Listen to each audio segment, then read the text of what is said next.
You cannot teach an old dog a new trick. We hear this phrase a lot.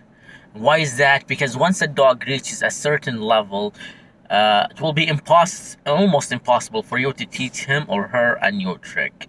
They say it is the same thing with human beings.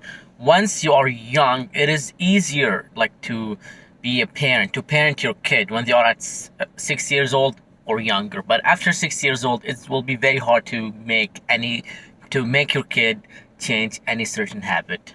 It's the same thing for us, like adults. When we want to quit a bad habit like smoking or not taking of ourselves, it seems for many people almost impossible.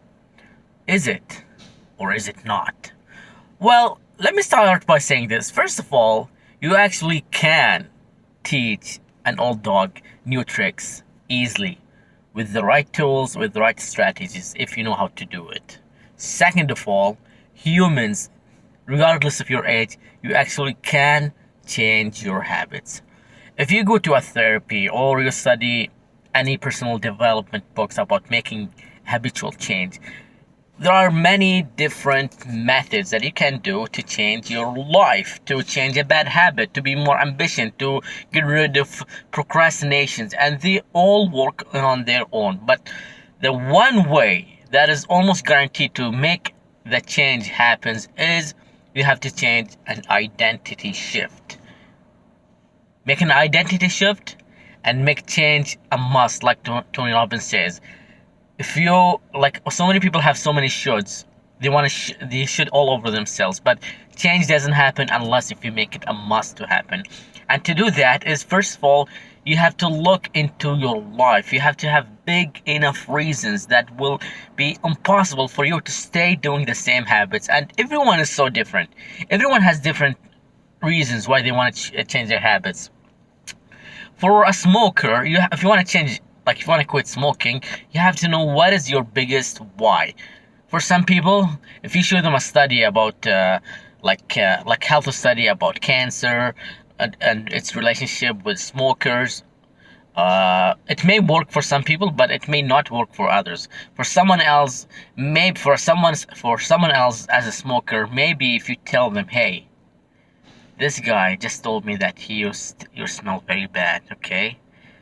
This may think work for one person, but it may not work for someone else. So you have to know, first of all, why do you want to make change? Why you hate this habit? Why you want to do it? And we see people change sometimes in their lives when they get older, when something like big tragic happened to them. For example, when they lose somebody or when they lose their jobs. When change becomes must, not just a should. When life doesn't ask you to change your life, it demands change for you. And you have to create the same, like a similar environment right now if you want to make a change. You don't have to lose somebody to make a change or to pay thousands of dollars to a therapy or go on a tragic event. All you need to do is to make a change a must by getting real honest with yourself that this habit, you are no longer tolerating this bad habit. And an important point, when you make the change, you have to make it part of who you are, part of your identity, part of make you. This new habit, this new change is who you are as a person. It is a big difference when I read this in one great book. I don't remember the title, but there is a big difference between saying, when you offer someone a cigarette, for example, one person A, he says, no, sorry, I'm trying to quit. Person B, who will be more successful in quitting or more likely to be successful, says, no, thank you, I don't smoke.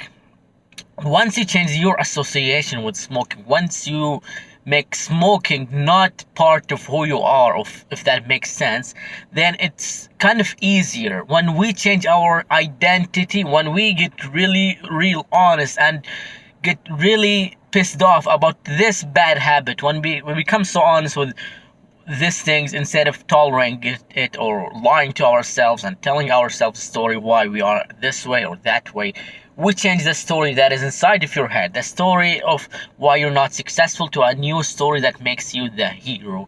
And that is how you make a change happens in life. It doesn't happen overnight. There's a process you go through, but first and again, the most important thing you have to do to make a change a must is you have to make it a must. Otherwise, you will go back to your own old habits if you don't make these new habits part of who you are. If you don't change your identity, if you don't get so pissed off to the point that you say, "If it, I cannot live this way anymore." Thank you so much for watching this video. I do hope you enjoyed this video, and once you make a fundamental change in your identity, when you decide that you're not gonna tolerate any BS, once you get real honest, and when you get real and honest with yourself, you become a better version of yourself. You become a more authentic version of who you are, and that is how you achieve the status that I call part of the enlightened ones. Thank you. Excuse me. Thank you so much for watching this video. I look forward to speaking to you tomorrow. In the meantime, please subscribe, give this video a thumbs up. Talk to you later.